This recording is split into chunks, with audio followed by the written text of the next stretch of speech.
Hello, my name is Joesh Khunkhun, and I am speaking from Vancouver, British Columbia. I'm standing here in front of you today to tell you adults you must change your ways. Speaking here today, I have no hidden agenda. I am fighting for my future. Losing my future is not like losing an election or a few points on the stock market. I am here to speak for all the generations to come. I am here to speak for the starving children around the world whose cries go unheard.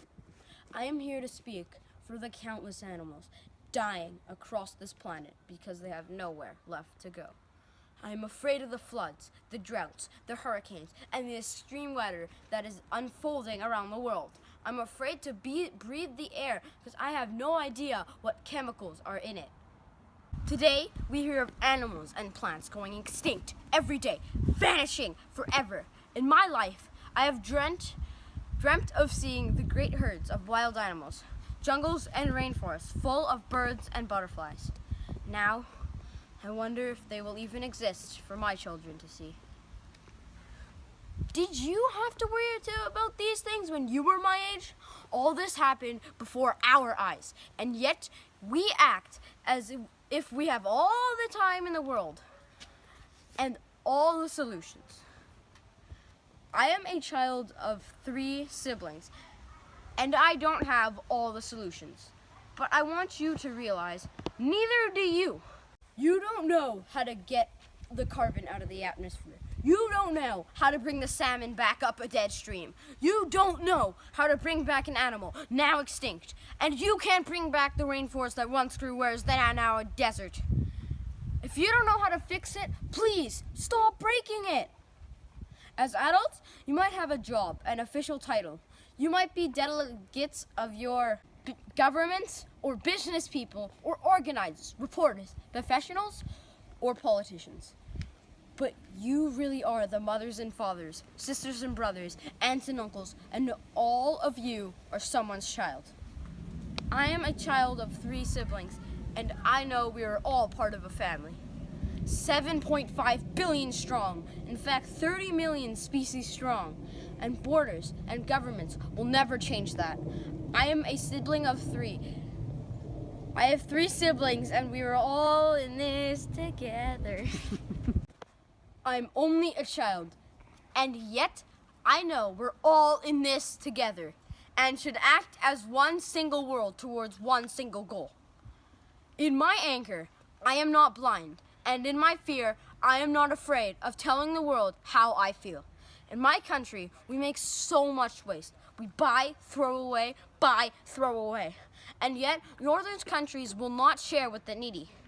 Even when we have more than enough, we are afraid to share. We are afraid to let go of some of our wealth. In Canada, we live a privileged life with plenty of food, water, and shelter. We have watches, bicycles, computers, television sets. The list could go on for 2 days. When children from Canada visited kids living on the streets in Rio, Brazil, one child told the villagers, "I wish I was as rich, and if I were, I would give all these street children food, clothes, medicine, shelter, love, and affection." If a child on the streets who has nothing is willing to share, why are we who have everything still so greedy? I can't stop thinking that these children are my own age. It makes a tremendous difference where you are born.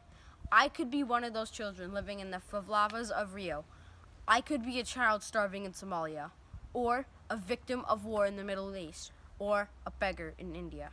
I'm only a child, yet I know if all the money spent on war was spent on finding environmental answers, ending poverty, and finding treaties, what a wonderful place this earth would be.